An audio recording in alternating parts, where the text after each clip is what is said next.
on the operating expenditure, your distribution losses, what are your efficiencies, what are your losses. This plays an important part in the utilization of the equipment. After you have done your CapEx on the OpEx, this plays a key role. Okay. Finally, your RMS, TCO, and green credentials should be factored in deciding what equipment are you going to choose, or what is the design configuration that you're going to choose. We will see this in the next slide. Okay. Okay. This particular concept of pillar rotary UPS. Okay. So there are different type of rotary UPS. Diesel rotary UPS. And before touching on diesel rotary UPS, I want to give you an introduction of what is a rotary UPS, right? So this rotary UPS pillar's definition is called UBT plus. That's how we define a rotary UPS, UBT plus. Okay. So this rotary UPS has state-of-the-art electronics and alternator and is much superior to a static UPS and a genset configuration. Okay. It's very simple in construction, which is what you will see later, but it gives you a very good flexibility in performance. And it's capable of fault clearing. Okay. In any data center, when you have a very varied distribution path, it's highly important to be able to clear those faults immediately and isolate only those faulty locations, whereas you still have reliable power source to the remaining distribution network. So that's the concept of an UPS, and that is only possible if you have very high short circuit currents. And these are very simple, easier to maintain than any static UPS solutions, right? In a rotary equipment or a rotating equipment, which you're all familiar with like a motor, the only thing that you need to ensure is the bearings, because the bearings are to be greased properly and it's got a very long lifetime. Other than that, the maintenance is very, very simple for these rotary UPS systems.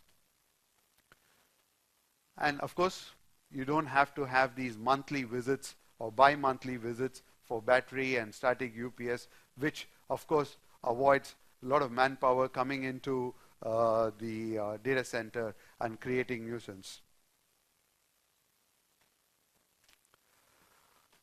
These are the basic configurations of various UPS that is available in the market. Okay, you have a static UPS technology and you have a rotary UPS technology. In both these technologies, you have a parallel online UPS and a series online UPS. It's basically how the current flow is and how the UPS is structured, right?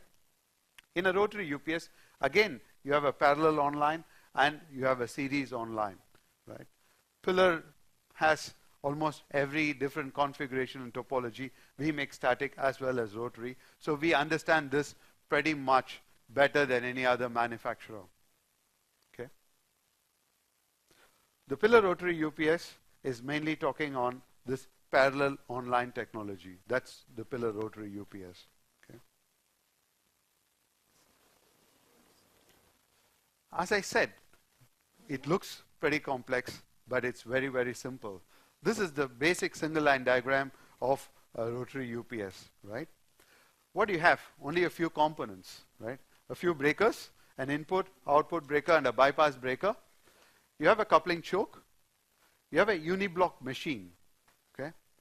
And this is the UPS, whereas you need some storage, okay? This storage can either be a battery or it can be a flywheel, a power bridge or a flywheel, which is a kinetic energy storage. Other than these two, everything else remains the same.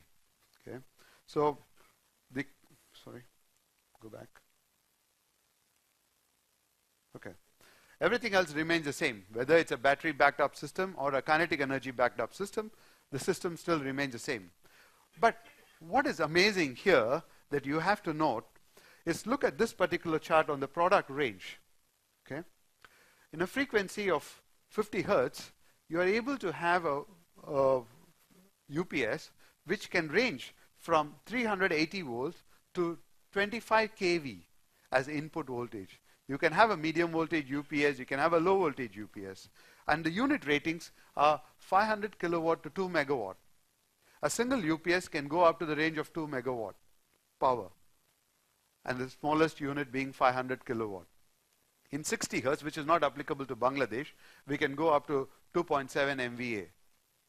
So it can be a low voltage configuration or medium voltage configuration. As you see, nowadays data centers are like powerhouse. A single data center can go up to a capacity of 40 megawatt or 50 megawatt. When you have a 40 megawatt or 50 megawatt capacity, it's very difficult to have individual low voltage UPS spread across your data center. It's not very efficient. Multiple failures also. The reliability of the whole data center comes down. So thereby, catering to the bigger needs of huge data centers, you need to have massive power. So these are massive power at 2 megawatt of single units. Okay. As I explained, there are only 4 major components in this particular rotary UPS. What are those? Okay.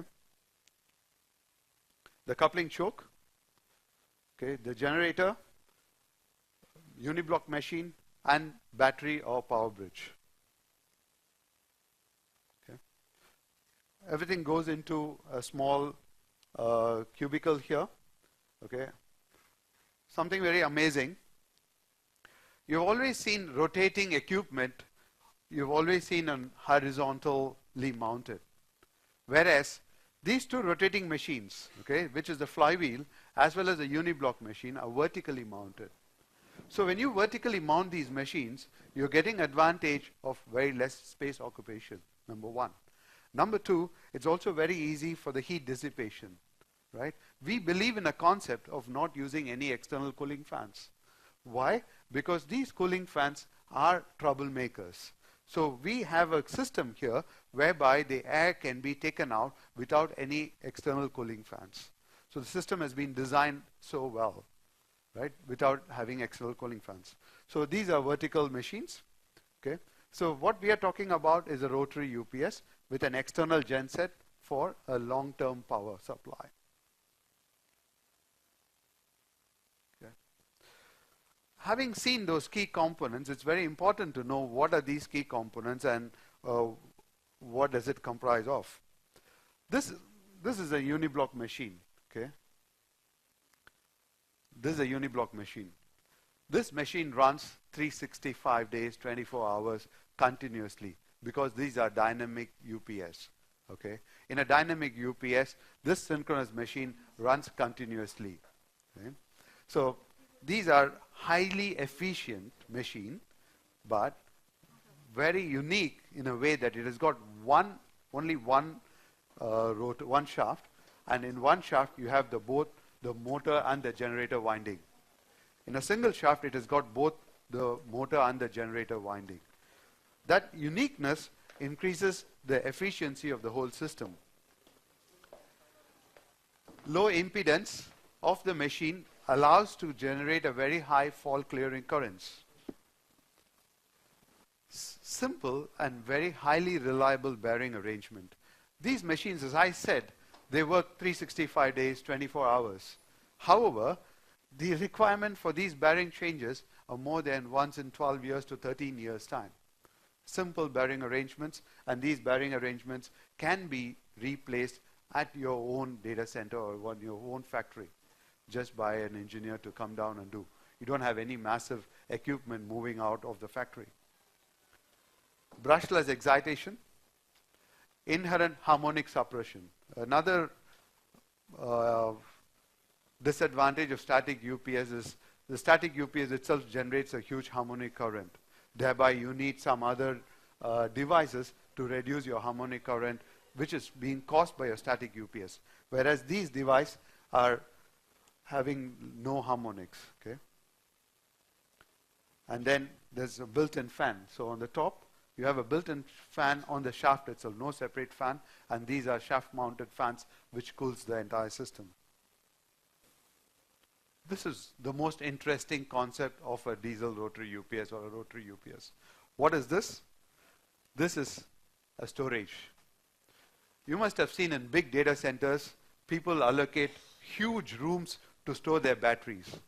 They buy batteries, they allocate huge rooms, they buy beautiful air conditioners to keep them cool, keep them very comfortable, and you also provide battery monitoring systems. You buy more and more devices after buying these batteries, which is a pain. And then you have to maintain them, you have to replace them. And once in 3 to 4 years, you replace those batteries. So this system doesn't utilize any batteries.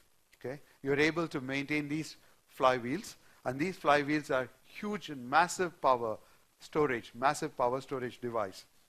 Okay? It can store up to 21 megawatt seconds, right? 21 megawatt seconds is 21 megawatt for 1 second, or 2000 kilowatt for 10 seconds, right? It can be parallel for larger UPS system. Bidirectional flow is possible, okay?